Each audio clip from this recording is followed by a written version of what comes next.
Life Management Science Labs would like to acknowledge that we live and produce this podcast on the traditional lands of the Wurundjeri people. We'd also like to acknowledge the traditional owners of the lands of our listeners and our international colleagues. We'd like to pay our respects to their elders, past, present, and emerging.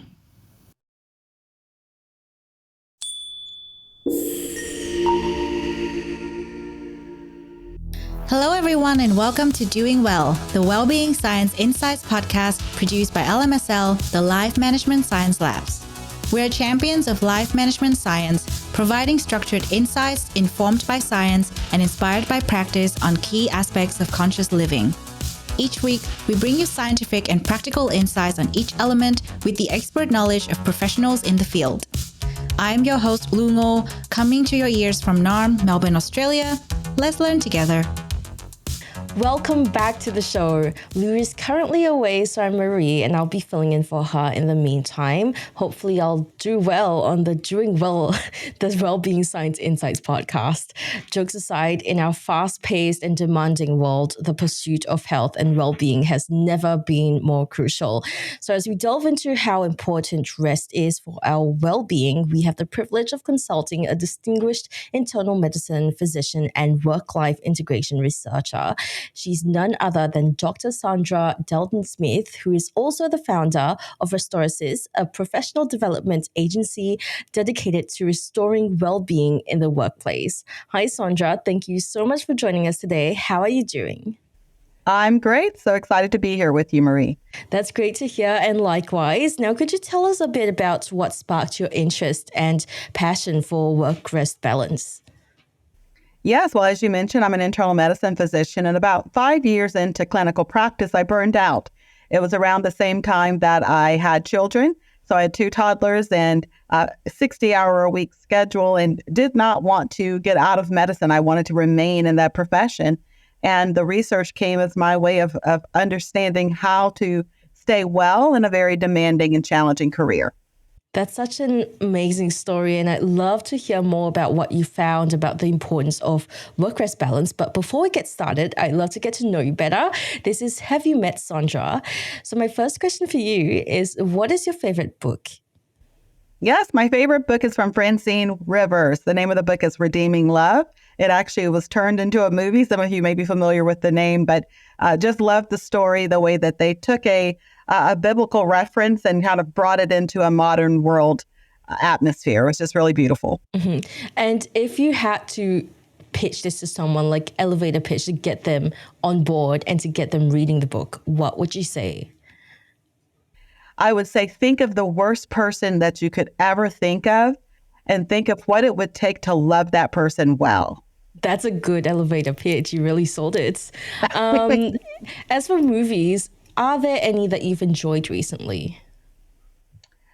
Well, it's the holiday time. So for us, we've been watching a lot of holiday-related movies on Netflix. I can't say any of them are fantastic. can't recall any of the names, but they're great entertainment with my husband. For sure. It's also just, frankly, about the vibes, the ambiance, just getting in the mood. Is there a go-to holiday movie that you watch? Yes, it's funny. My family was just talking about that today, and the kids said Home Alone. My husband said it's a Wonderful Life. None of us like that movie but him. And I personally love anything having to do with National Lampoon Christmas Vacation. I think it's the funniest Christmas movie out there. Yeah, my best friend is such a sucker for all these Christmas movies. She watches them throughout the year just to get into the holiday spirit. Just away from work, just be happy. And she always puts on the holiday, no matter what, no matter what. In terms of podcasts, are there any that you're listening to at the moment? And if so, what is one that you listen to the most? I don't get a chance to listen to a lot of podcasts, to be honest with you. The most recent one I've listened to was For the Love. The host is Jennifer Hatmaker. She recently interviewed me, so I was listening to hear the interview back. And so that's the most recent one. They're doing a series on peace. Oh, so what exactly do they tackle in the realm of peace? What is their goal? Yeah, this is a new series that they just started on Peace. I was the first episode of it, so I don't really know what they're going to tackle for the rest of the episodes. But what we talked about was peace as it relates to rest. But typically, she covers every type of topic you can imagine. That's great. That sounds amazing. And do you have a role model either in your professional life or in your personal life? I can't say that I do. There's not one person necessarily who I look at as a role model. I've had lots of mentors along the way in different areas, but not a specific role model, I would say. For sure. And so in that case, are there any qualities that you find particularly admirable? Yeah, that there are, and I think that's probably why it's there's so many mentors that I've associated with. Character, someone who has good character, who is honest, someone who has compassion for people, someone who is empathetic. So I tend to gravitate toward people with those qualities.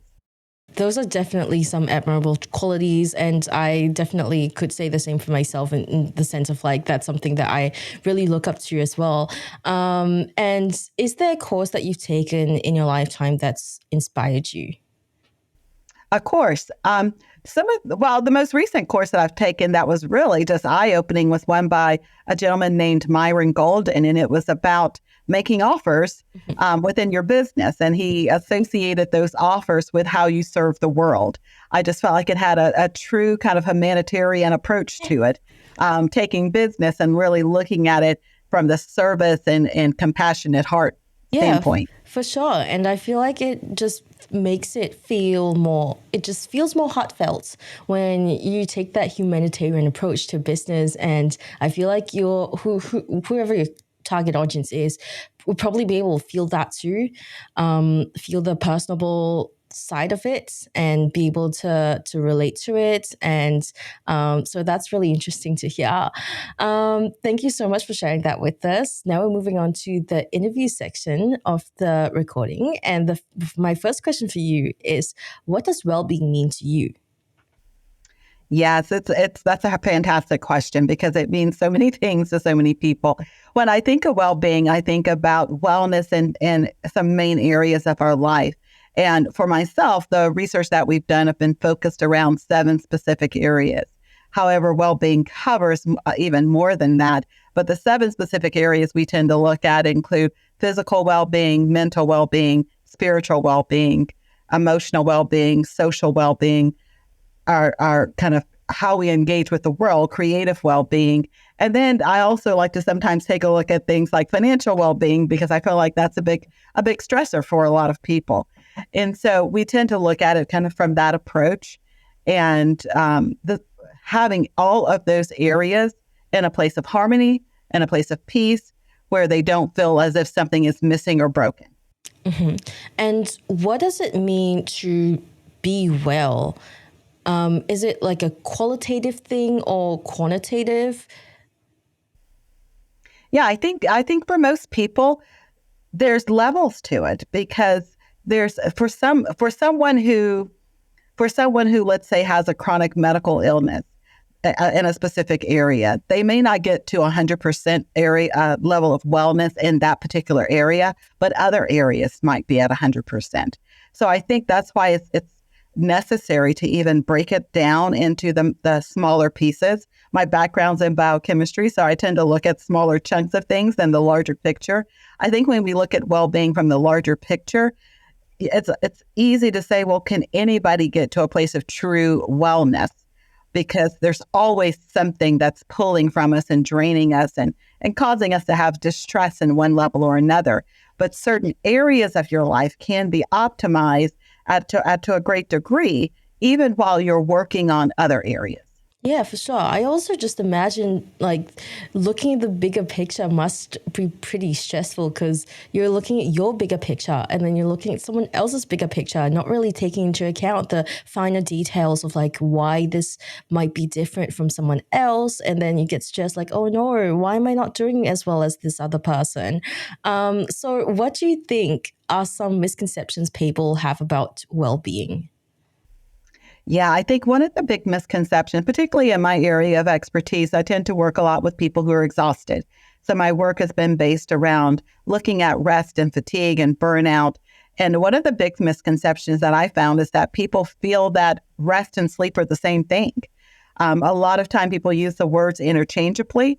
And the problem with that is that because sleep is just one of the 7 types of rest, it's a component of physical rest. If someone is putting all of their attention just in that one area, they're omitting all of these other areas.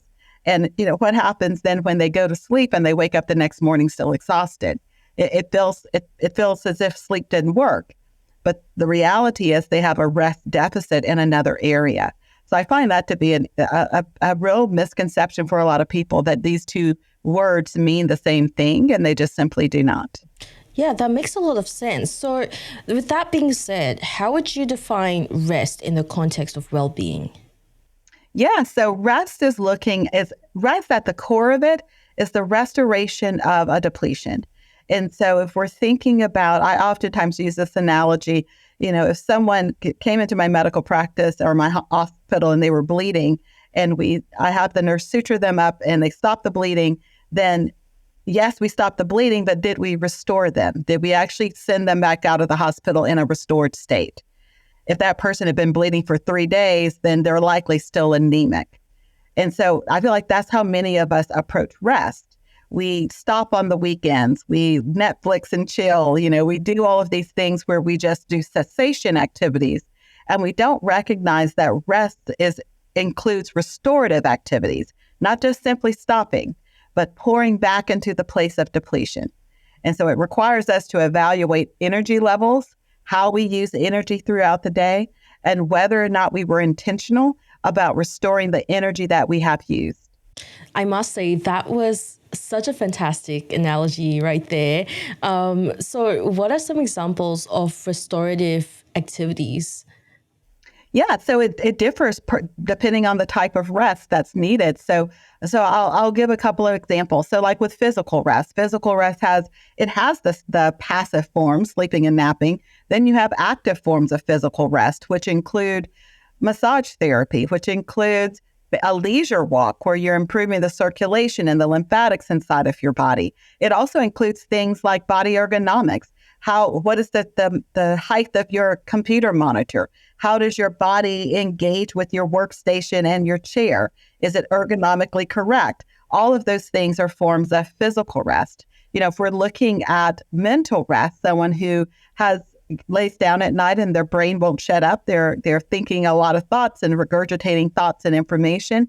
Mental rest and a restorative activity for them may be doing a brain dump. Maybe it's meditation. Maybe it's doing some type of mindfulness type practice. And so it differs for each of the different 7 types. Yeah, that makes a lot of sense. And I'm one of those people that just I've never gotten into ergonomic chairs and stuff like that. But it's making so much sense to me now that you mention it. It's why I get so just physically tired from sitting at my chair all day and doing work. And I've been wondering, why do I feel like I've been sitting down all day? What's the issue here? And that's probably it. It's probably the height and the fact that the chair is just not built for me sitting in there for too long. So that's definitely something I'll need to take into account. And it definitely sounds like a very case-by-case basis kind of thing. But on a more general level, what role does rest play in maintaining someone's overall well-being? It plays a huge role. I feel most of us, as you mentioned, majority of the world, if you ask how they're doing, they say, I'm so tired, I'm exhausted, I don't have any energy. It's such a common statement that we use now. And we have gotten to a place where we act as if fatigue is normal, that we should all just naturally feel that way. And so I feel like the main area of how rest relates to well-being is that it helps us to be able to enjoy our life. If you're tired, then when you have free time, rather than enjoying family and friends and new experiences and new activities, you just want to go lay around hoping that that's going to make you feel better. So I feel like it in a great part affects our really our lifestyles and our ability to be able to enjoy our life. Yeah, and from a medical perspective, how does the body benefit from adequate rest, and what are some of the potential consequences of a lack of rest? Yeah, that's huge. As an internist, chronic stress-related disorders are on the rise. Everything from cortisol's effect on the adrenal glands and people with high elevated blood pressures, heart attacks, strokes, the effect it has on our insulin production, which then leads over to a greater number of people who are having diabetes. Insomnia itself increases the risk of accidents. And so there's so many different areas that get affected when we don't have adequate sleep and rest. Both of them are needed. And so that's one of the huge things. And then when you start looking at really how the brain is affected, how neurotransmitters are and hormones are released related to stress, everything from depression to anxiety, we go into even deeper levels of a lot of the mental health issues that we have in the world right now that really are an issue that stems from a lack of rest, from rest deficits that we have. Yeah. And when do you think, because all of these potential consequences, they build up in the long run, right? When do you think is a good time or like a good age to start making sure that you've got rest incorporated into your routines? Because I'm well aware that, primary school and secondary school, or like elementary school, middle school, high school, stuff like that, it can be really, really stressful. And a lot of time, depending on where you grow up or like what your ambitions are, these people going to school, kids will not really have any rest in their schedules at all. Is this something to take into account with parents who have kids who are going to school, making sure they get enough rest? What do you think about that? Yeah, such a great question, because it is an issue currently for a lot of teenagers and even kids younger than that, not understanding how to get rest in different areas. And so we have a generation that's really been trained to grind and strive and work and rest when they die is the statement people say, all of these things. And I feel like we really do have to start helping kids and teens start understanding their need for rest and how to incorporate it in a way that feels authentic to them. A lot of people feel like, oh, if I'm going to rest, I have to take a sabbatical or I have to take a vacation or carve out this big chunk of time to be able to. Really, what I propose is that we learn how to integrate restorative practices, rest, in the middle of our busy days. What are some restorative practices that kids can do in the middle of their day? So everything from, let's say if you're someone who's working on the computer for a large part of the day, a lot of classes require internet and being online. So having just a moment of sensory rest and taking a break from that sensory stimuli, as simple as closing your eyes for 10 minutes, in between Zoom classes or something, or even just stepping away from the computer and, going and looking out the window so that your eyes are refocusing on something other than something that's directly in front of it. Turning off the notifications on their phone. You still can have all the apps, TikTok, Instagram, you can have all the stuff, but should it be consistently pushing you notifications? Every time one of those notifications comes across, it's affecting our hormone levels. It's affecting our neurotransmitters. And so something as simple as just instructing them, turn off the notifications. When you choose to go inside of the app, it's right there on the phone still. You just click the button and go into it. But you take away that constant bombarding of messages that are coming unnecessarily most of the time.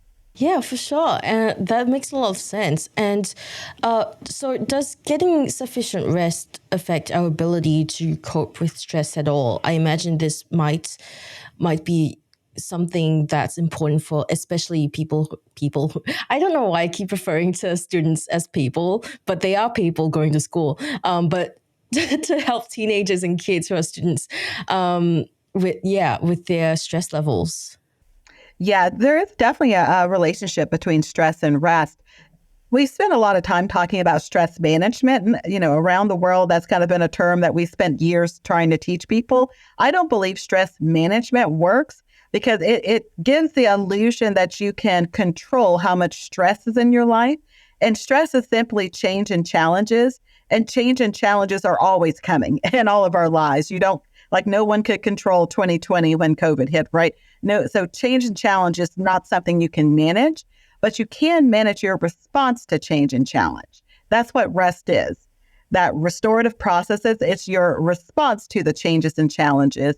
And by doing so, you build resilience because you're learning how to better cope and how to better manage when something stressful comes into your life. So they're definitely related to each other. And I feel like rest is really what helps us be able to overcome after we've had something stressful happen. That's good news for me. It means that I probably there's a way for me to probably respond better to stressful situations. And so, are there any restorative practices in particular that help with managing or responding to the stress? Yeah, so two that are really huge because a lot of us get stressed by other people. If we're honest, it's our relationships that tend to be quite stressful. And so emotional and social rest are two that deal specifically with people.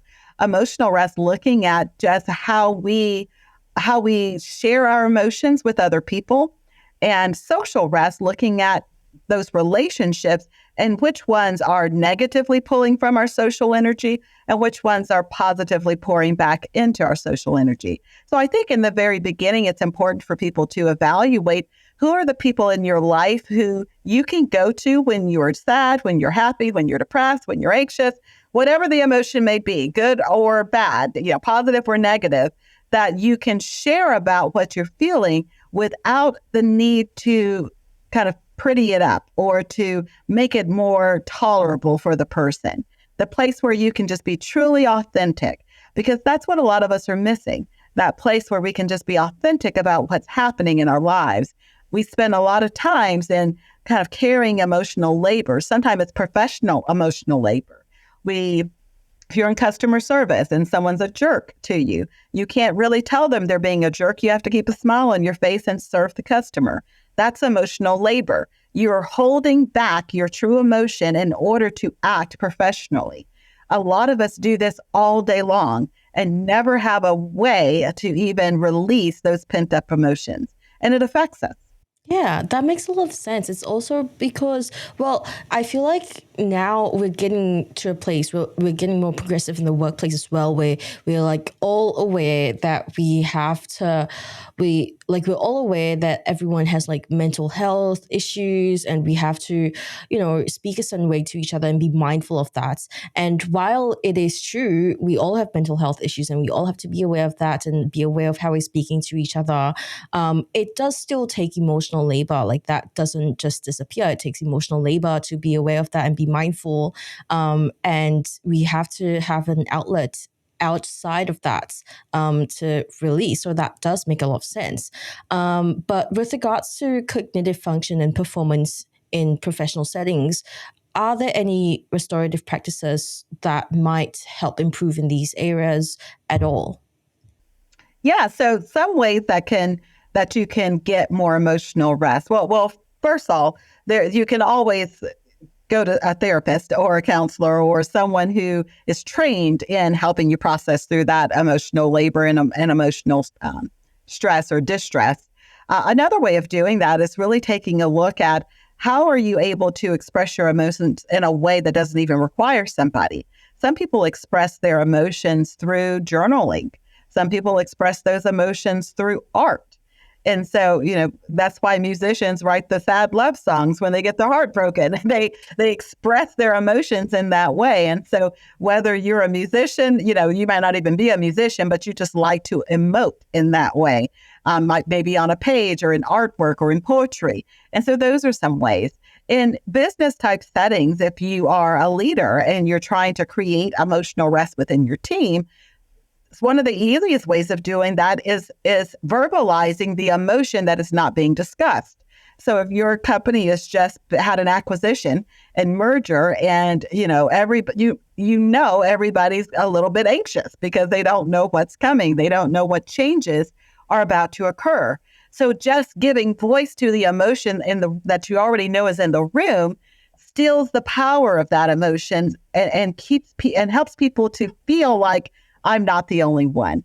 So that's a simple way to kind of bring in some emotional rest in a setting to say, hey, I know this can be stressful. I know there's some uncertainty and that can lead to anxiety and frustration. But, if you're a leader, you can always say, but we're here, we're a team, we're going to get through this together. So you're allowing room for the emotion to be expressed by your team without them feeling as if they are stepping out there and putting themselves out there. Yeah, that's a great idea. And on the topic of workplace, are there any specific workplace policies or cultural shifts that you believe could significantly contribute to a better work-life integration? Yeah, one of the huge one, we work with a lot of companies as a workplace well-being consulting agency. And some of the ones that we've seen that have been most effective is in the area of creative rest deficits. A lot of the companies we work with, their big area of concern is they are wanting their employees to be internal advocates. They're wanting them to be more innovative. They're wanting them to be more productive. And their resources, that's where we get the term human resources. Resources have to be replenished to be able to stay at a high level of capacity. And that's what these restorative practices do. And so in the area of creative rest, if your team is creatively being drained because they're always having to think outside of the box, they're always having to come up with new ideas, they're constantly problem solving, that drains creative energy. And so there's some really simple things that can be brought within an organization to improve creative energy. Everything from, we have some companies where they have local artists bring artwork that they put inside of their businesses. And so you benefit the artist and you also benefit your team because now you're surrounding them with creative beauty that inspires inspiration. Changing the lock screens on your computer or your phone to something that is inspiring to you. Many people get inspired by natural scenes like the ocean or the mountains or the trees. Having that be a universal backdrop on all of your Zoom calls so that as you're in that think tank meeting with your innovators, you're actually creating a space for innovation. And so it's thinking outside of the box on how do we help innovative people stay inspired without having to take them all to, some exotic location to do that. Yeah, that's amazing. That just reminds me of we are like not human, but we are like a wooden chopping block where it's like you can chop on it all you want, but if you don't season it once in a while and take care of it and really deep clean it, it's going to wear and tear. It's going to show the wear after a while, and sooner or later, you're not going to be able to use it anymore, or it's just not going to work as well as it did at the beginning. You've got to give it some care, some tender loving care. Is that the phrase? That is the phrase, right? Tender loving care. Yeah. I love that example because, one of the things we say is that the majority of people who are sitting at their jobs every day are functional burnouts. They meet the definition from the World Health Organization of being a burnout, but they show up every single day. They just are not as productive, they're not as effective, and they're not as creative as they could be if they understood how to restore those parts of themselves. Yeah, for sure. And on a more individual level, what are some of the challenges one might face when attempting to accumulate quality rest? Well, one of the main challenges is helping other people respect your need for rest. We live in a culture where when you say, I'm taking some time to myself, people kind of look at you a little funny and may have some negative thoughts surrounding your need for rest. I think we really have to help people regain respect for rest. A lot of us have respect for work, but we have failed to understand how rest actually helps us to be better at the work we do. And because of that, rest becomes kind of the extra thing we'll do when we have time. And unfortunately, we just seem to never have time to ever get around to it. So I think that's one of the big things is actually, I feel like it takes more courage to be a person who has boundaries and who actually puts some hard and fast rules around how they're going to stay restored, because that person is going to stand out from other people who are just going with the flow, staying exhausted, pushing themselves to the max. For sure. And do you think that public awareness and education can play a role in fostering a culture that values and prioritizes rest a bit more? What do you think can be done there? Yes, actually, in my TED Talk, I called for a rest revolution.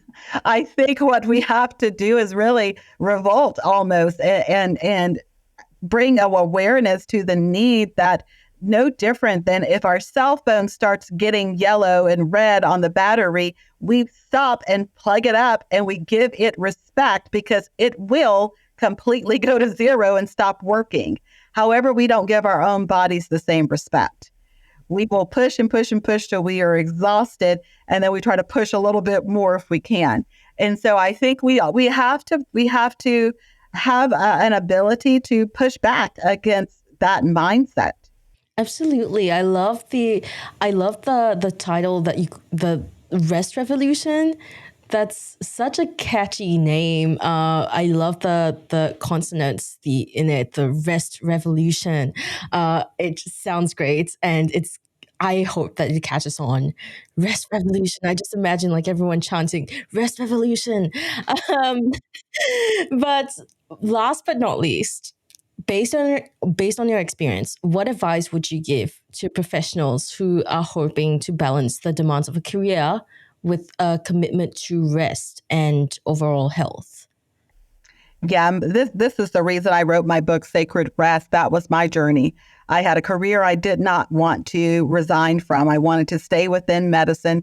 And the thing we have to understand is we have to identify our personal rest deficits. We have a free assessment at restquiz.com. Over 250,000 people have taken the assessment, and they receive basically a score for all of the 7 types of rest: physical, mental, spiritual, emotional, social, sensory, and creative.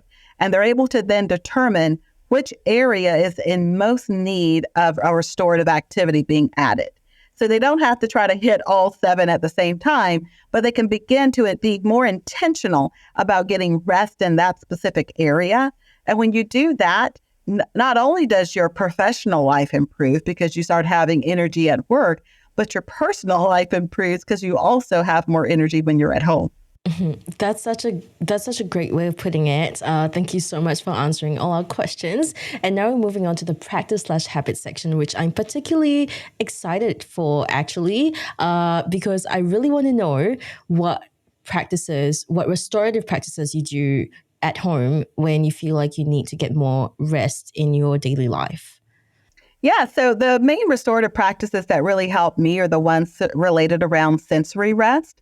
I spend a lot of time around noise and lights and sounds and everything from, hospitals now have electronic medical records, and I do a lot of things that require me to be on my computer. And so at home, one of the very first thing that I do is I have all of my gadgets, including the lights in my house, automatically dim at a certain time period.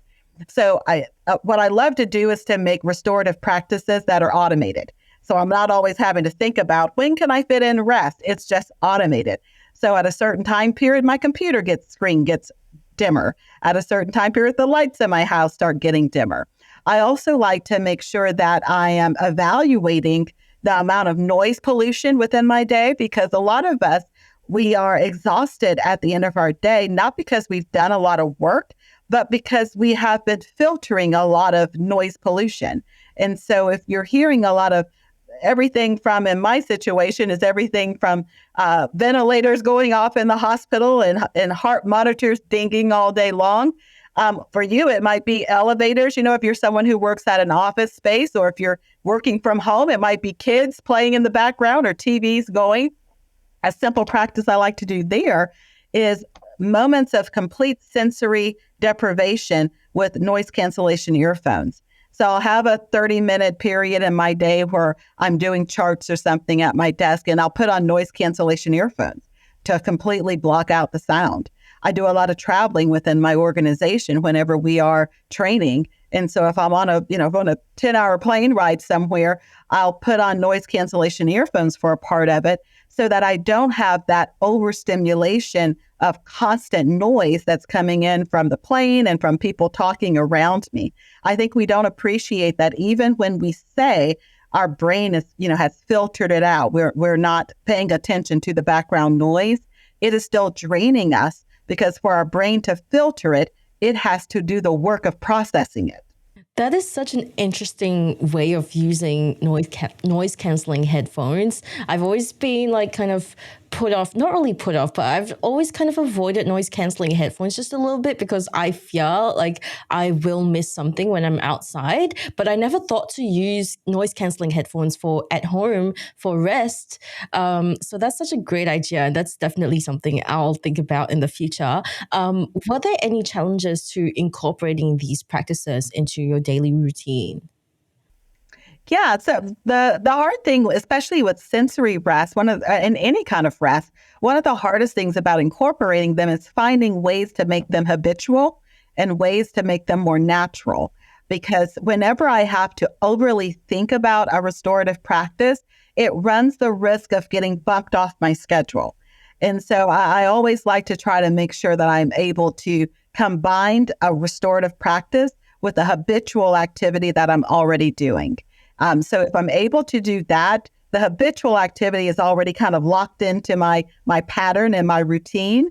And then if I can add a restorative practice to it, it makes it a lot easier for me to make sure it stays a part of my life. That is so clever. That is just mind-boggling to me. I've never thought so much about how to rest and how to incorporate resting into your schedule. It sounds like something that doesn't always need that much thought, but it might need that much thought. And it's really important. It sounds really important in the long run. But are there any other practices that you would recommend or that you do yourself? Yeah, one is brain dumping. So I'm someone who tends to ruminate over information. So when I get done at the end of the day and I lay on my bed, I think all the thoughts kind of show up at that time. And so unfortunately, the way the brain works, if we are ruminating over a thought, it will try to hold on to that thought, even at the expenses of us getting higher quality sleep. And so I oftentimes will make a point of having a notepad or something at the bedside where I can, when I have those thoughts, jot down that information. The act of jotting it down gives the brain permission to release it because now it's somewhere secure.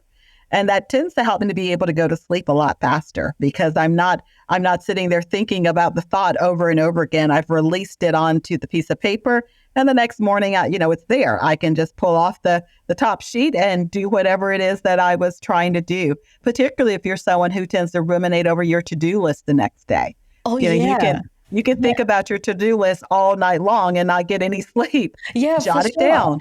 Yeah, that's actually something I noticed I do that too. Because I stress so much about how I'm going to do the thing the next day or how I'm going to accomplish this huge task like a week from now. So you've got to kind of write it out in detail how you're going to get it done. And then you can just refer to that. That's really, really clever.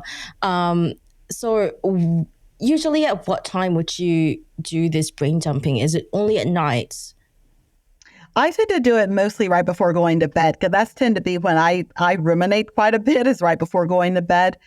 For myself, one of the things that I've done during the day that's helped quite a bit is especially when I'm at work, is not so much a brain dump, but it's time blocking. So I used to spend a lot of time multitasking. I would go in and out of my email inbox all day long. I would, jump back and forth between projects and things. And I find that if I block certain periods of time for activities that tend to drain me, like email management drains me, if I block out, I'm going to spend 30 minutes in the morning going through my email, checking whatever I need to check, and maybe I'll spend another 30 minutes in the evening going through and cleaning up whatever else needs to be done, I tend to have better focus and clarity throughout the day rather than when I used to check my email every hour. in and out of the email kind of whenever something popped up. So I find that it's not necessarily a brain dump, but it's kind of a focused time of concentration on a specific topic tends to help me quite a bit as well. Right. It also kind of helps you clear your mind of it just for that specific, very short period of time. And then you know that's gone, so you don't have to check it for the rest of the day. So that sounds like it could be really useful. Do you have any final pieces of advice or takeaways for our listeners with regards to incorporating these restorative practices into their life? Yeah, each of the 7 types of rest I mentioned has practices associated to them. I think the thing to keep in mind is that you can be physically active in one area while resting in another. For example, some people tend to get quite a bit of mental rest when they're jogging. And so jogging in itself is not a restful activity, right? You're physically demanding on your body. However, when people are jogging, that's often when some are able to kind of clear their mind. They're focusing their attention on their cadence and their breathing, and they're kind of narrowing their focus. So the mind clears out, and gets to a place of rest, while the body is actually physically under a type of demand. So I think we have to kind of disassociate activity and rest and really look at what is being restored during different activities. For sure. That makes a lot of sense. So it's like going on a leisurely walk. You're clearing your mind. You might be walking around aimlessly. And you're getting a bit of that physical activity, but you're still resting up there in the mind. So that's great. Thank you so much for answering my questions, Saundra. It's been great getting to know what your restorative practices are from the professional directly as well. Now we're moving on to the open mic section, and this is your opportunity to talk about whatever it is that you're passionate about, and it doesn't have to be related to the topic. So the floor is yours. Take it away. Yes, what am I passionate about? That is probably one of the topics I'm most passionate about, really, is helping people understand how to be the best version of themselves, whether that's through resting, whether that's through dreaming and kind of allowing themselves to stay in a place where they are hopeful and they have a healthy outlook on life. That's a big part of kind of how this work started for me. I read a statistic that stated 55% of people around the world consider their life to be struggling. That's horrific to me, that so many people just do not have hope in how they view life. And I feel like a lot of that's because they're just exhausted. They're at the end of themselves.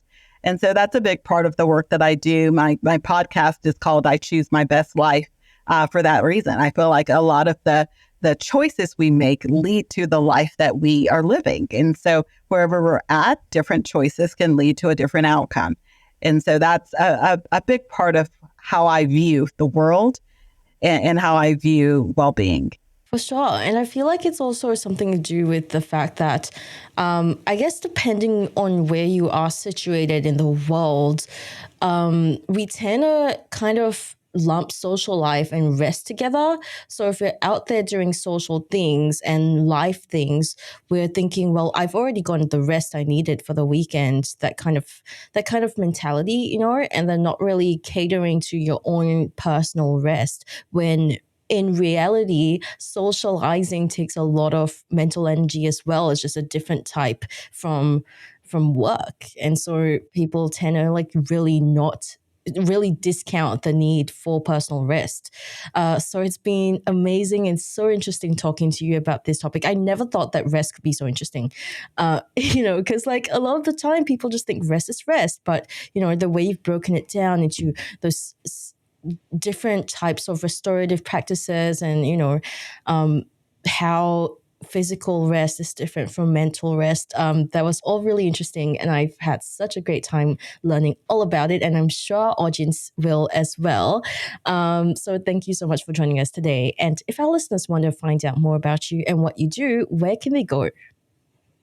Yes, my main website is drdaltonsmith.com, but I highly recommend they go to restquiz.com and to take the free assessment. I think most people really benefit by determining which of the 7 types of rest they're most deficient in.